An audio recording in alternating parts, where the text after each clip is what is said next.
think 74 was a breakout year for Yamaha in the motocross world.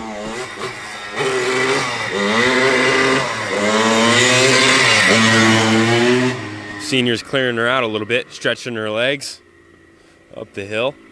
Yeah, in 74, everything was revised. Oh, I think he had the choke on.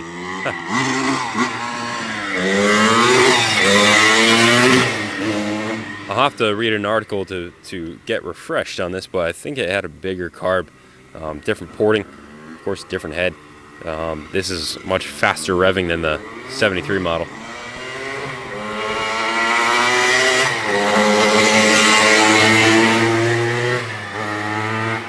But these were basically works bikes.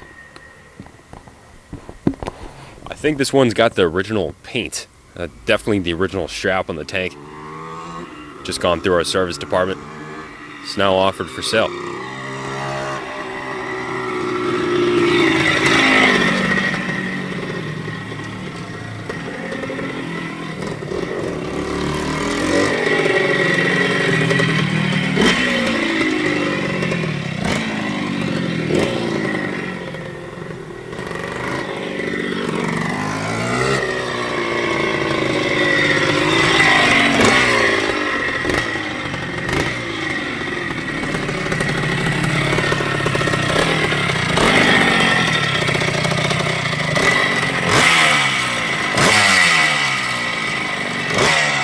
Sounds good. Well, they say birds of a feather flock together, and these are Yamaha 125s, but they couldn't feel more different. This one has a much higher horsepower and torque rating engine. This is a full-on racing motor with no oil injection. It's a premix style. Extremely, extremely rare original 1974 Yamaha YZ125. Original paint on the tank, original side panels, original seat, original exhaust. Just an absolutely remarkably good condition survivor. We see lots of vintage bikes come through here. Rarely do you see an original come in looking this good. Even the chrome on the front fork tubes is in good serviceable condition. Usually it's all pitted. The original rims are in excellent condition. This is a racing bike designed to be motocross raced. It's never had numbers on it indicating to me that on the side numbers that it's never been raced. And looking at the bash pan on the bottom here, it's in remarkably good condition. Usually I always recommend checking the bottom of the frames on these vintage bikes. This one's in mint condition. The frame is a 10. The foot pegs are in the foot peg and original brake lever are perfectly straight, indicating it's never been beaten or abused. It even has the kickstand. Most of the guys who race these, I was racing back in that era. First thing you do, it wasn't even legal to race with a kickstand. You had to take it off. This one has the original kickstand, so it has been upgraded with the nice Coney shocks on there. Has original bars and levers. The only item I could find that wasn't original was the front number plate. And I'm 99% sure that's not the original front number plate. It's been replaced. That is the original front fender, though, as near as I can tell. Front tire is in brand new condition. The rear tire is in new condition. The chain's in great shape. The Coney shocks are a huge upgrade over the stock ones. And it handles the brakes. It shifts brakes and runs really remarkably well for an original 74. The work order I have on this bike came from a collector. You're going to see some nice Husqvarnas coming through here in the next couple of weeks. Stay tuned.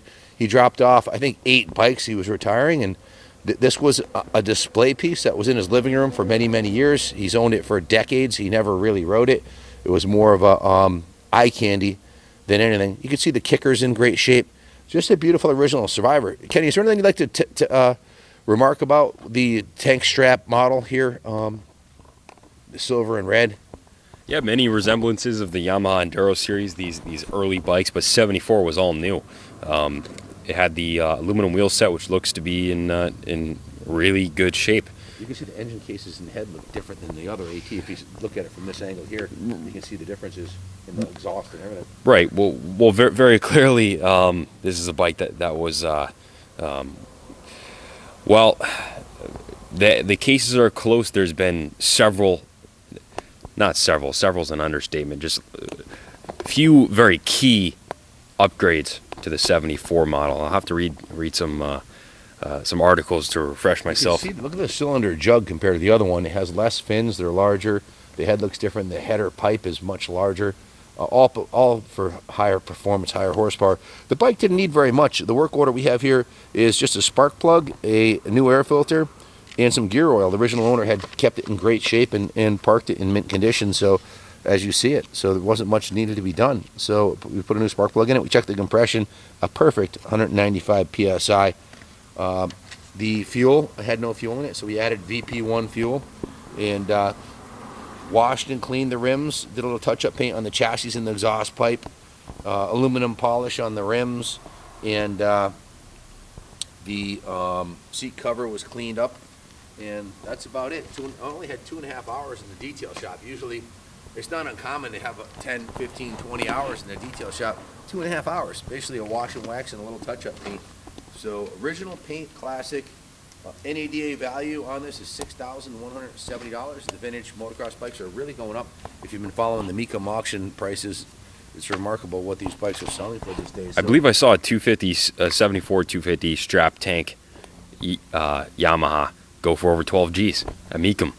And very rarely do they ever come up for sale, certainly not originals like this. So in sake of full disclosure, I'll start with the gas tank. It does have a scratch on this side over here, as you can see, and a small dent that a dent magician could pop out, or a ding right here. Other than that, their metal flake looks good.